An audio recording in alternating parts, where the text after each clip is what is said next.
freshly baked chocolate chip cookies right out of the oven. That sugary dough and melted chocolate. It's still soft and warm to the touch. Can you smell it? I mean, even though you probably don't have cookies in front of you, did you still get that aroma or whiff of freshly baked cookies? That's the power of smell. It's visceral. You can feel it. It can transport you back into memories, back to your childhood even, and no other sense is able to do that. But what exactly is so special about smell? And why is it linked to some of our deepest memories and thoughts?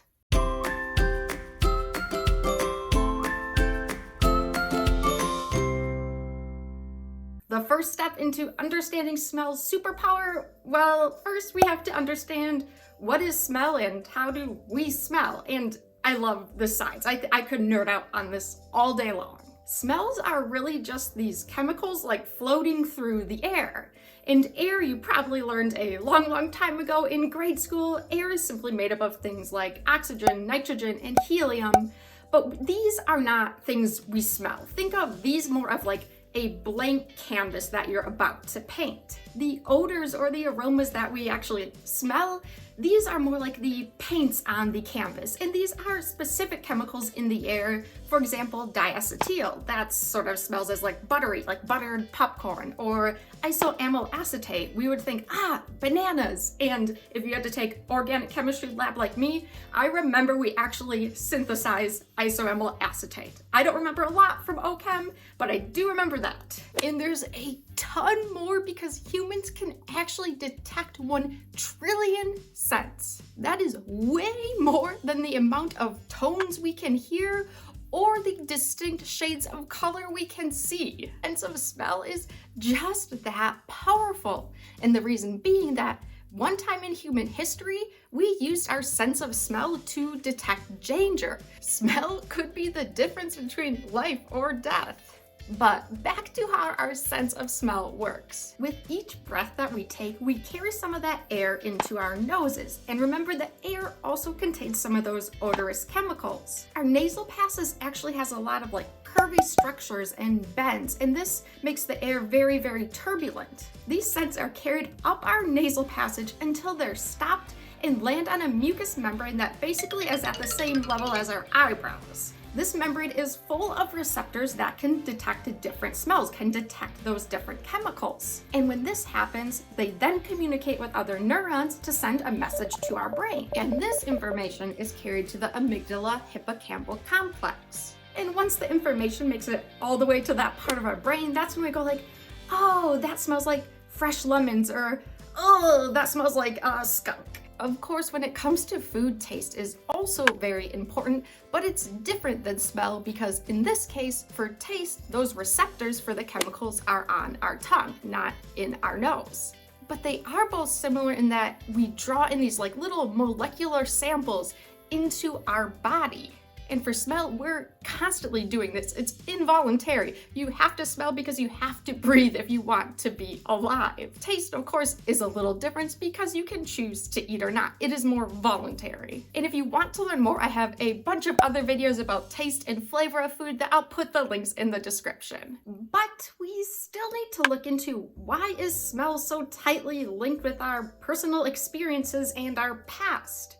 And to do that, we need to go back to the brain. Remember the amygdala hippocampal complex? That's where our brain detects what we're smelling. Well, it also happens to be the same spot where our brain processes memories and emotions. So as we're deciphering what exactly we're smelling, our brain is also registering how are we feeling in that moment. Are we happy? Are we anxious? Are we in a good mood, a positive mood?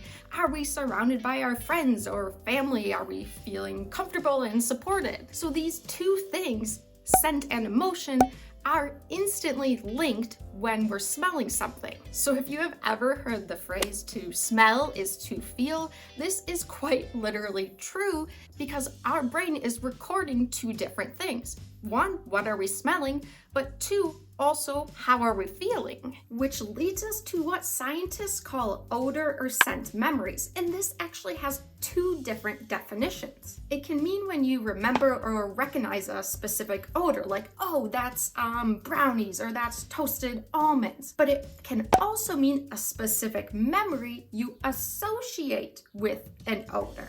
So odors tend to have these personal or emotional associations with them. They trigger past and meaningful experiences from earlier in our life. And studies have shown that most of these memories bring us back to around the first decade of our life. So these memories are often around when you're a young child, about 10 years old. And it's these scent memories that are a strong enough link, they can pull you back to a different time and place in your past. Like freshly baked cookies transporting you back to your childhood home. You can feel that old linoleum floor under your feet and the comfort and safety you experienced when you were a kid.